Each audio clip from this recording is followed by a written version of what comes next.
A motorcycle rider from Turkey is making history for his country in 2026, as he's the first rider ever to be in the premier class of MotoGP. Also, he joins as a three-time World Superbike champion. But who am I talking about? It's the Turkish superstar himself, El Turco, Toprak Razgatlıoğlu. How's it going, everyone? It's the Natural here, and welcome back to another video on this channel. Like I said in the introduction, this video will be about Toprak Razgatlıoğlu, how he will fare in his journey to MotoGP.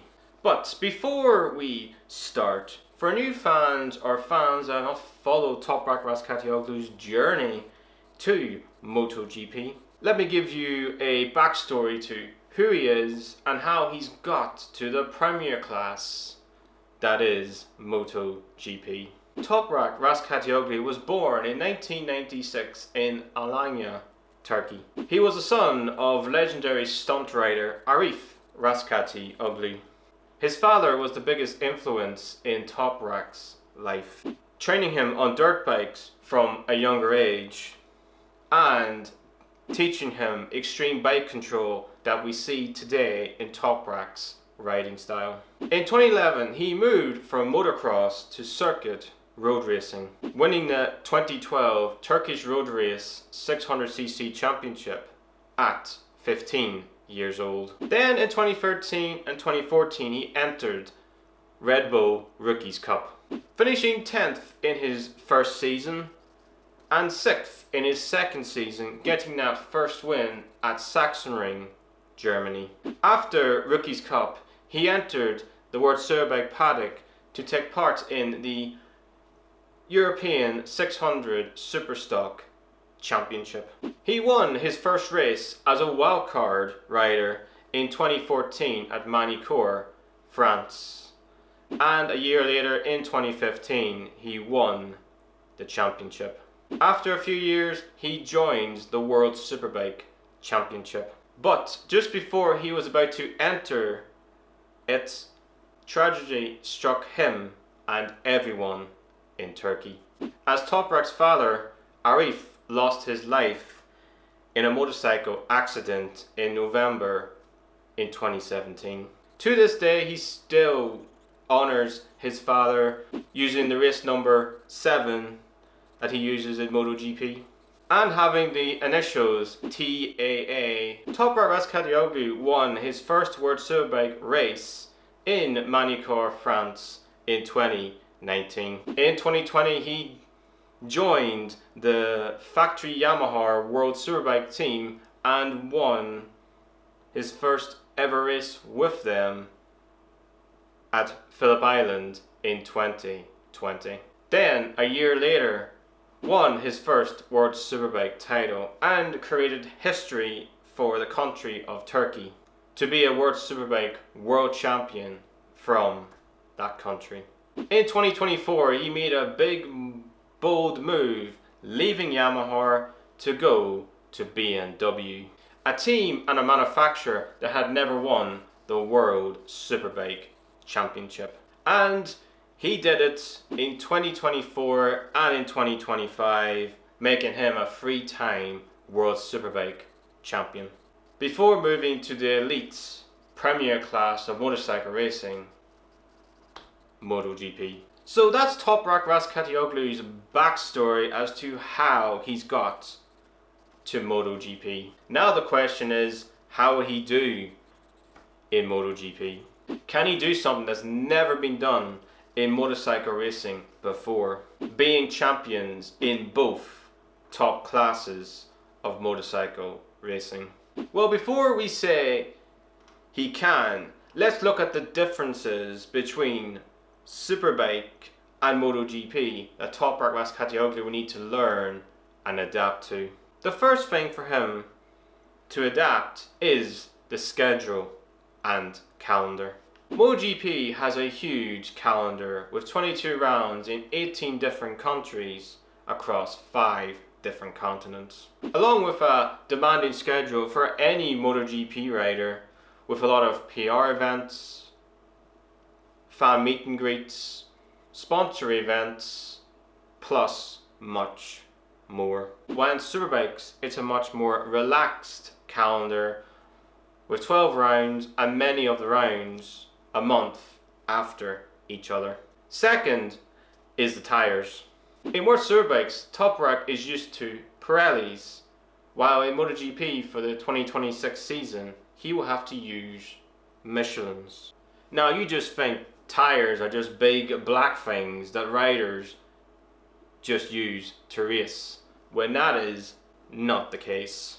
The sensitivity and feel are completely different, and will take him time to learn a brand new tyre brand. Another thing that he will need to understand is how to ride a MotoGP bike.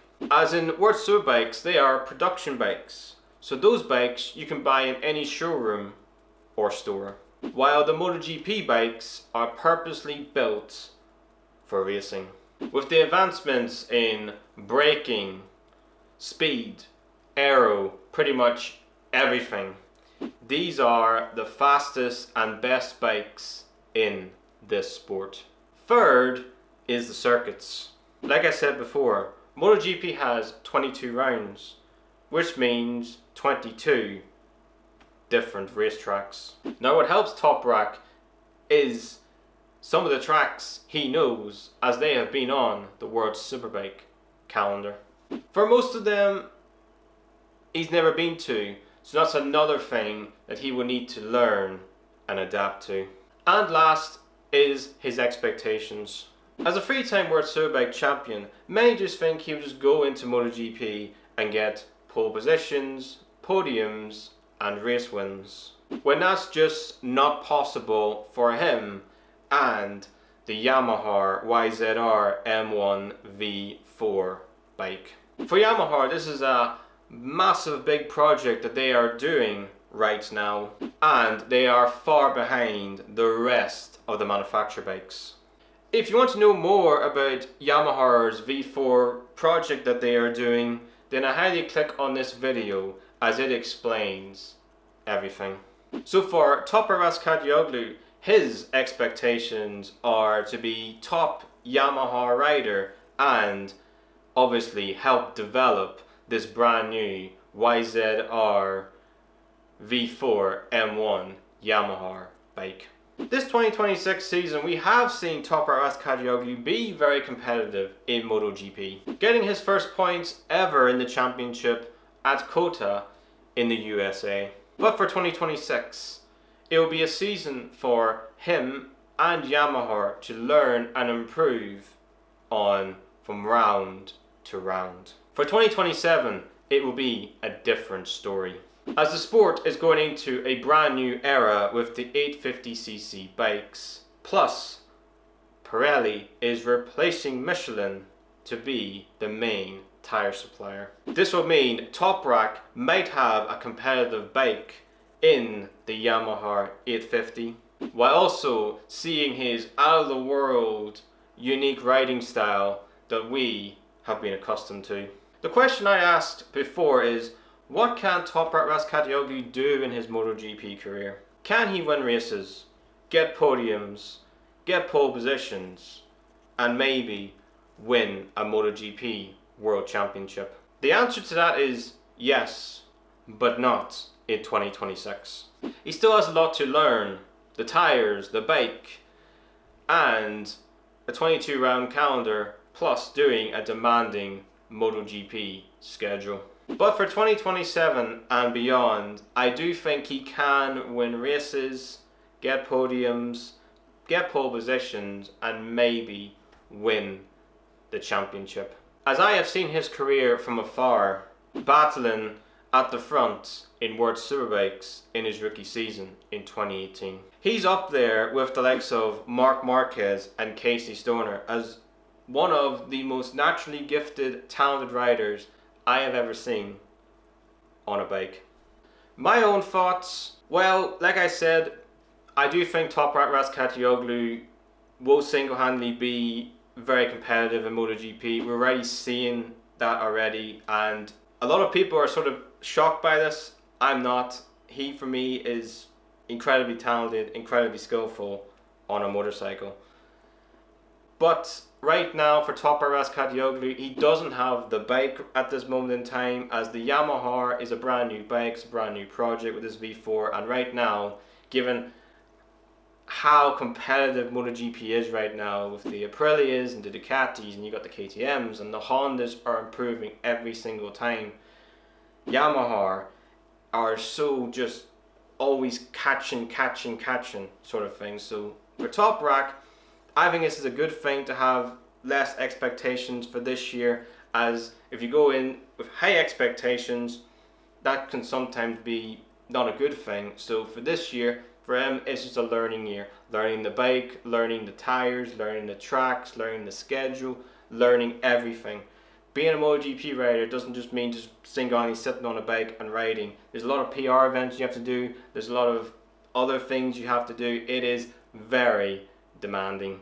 But I do think for 2027, we really will see the Toprak Razgatlıoğlu from Tyres Bikes. May not be to the same maximum style sort of thing, as they're riding a production bike and riding a prototype MotoGP bike are completely different, but we are still seeing that aggressive style even now when in Toprak Razgatlıoğlu's riding style in MotoGP with these 1000cc bikes.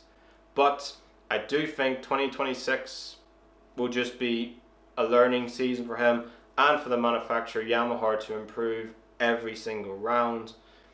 But for 2027, that's when we really will see, I think, Toprak Razgatlıoğlu be very competitive and maybe battling for podiums, battling for wins, and maybe winning and battling for a MotoGP championship. And that, ladies and gentlemen, is how Toprak Razgatlıoğlu will fare in MotoGP, and what do you have to learn and everything like that in the sport. If you like this video, then hit the like button and subscribe as well. I hope you all have an amazing day, and I'll see you in another video.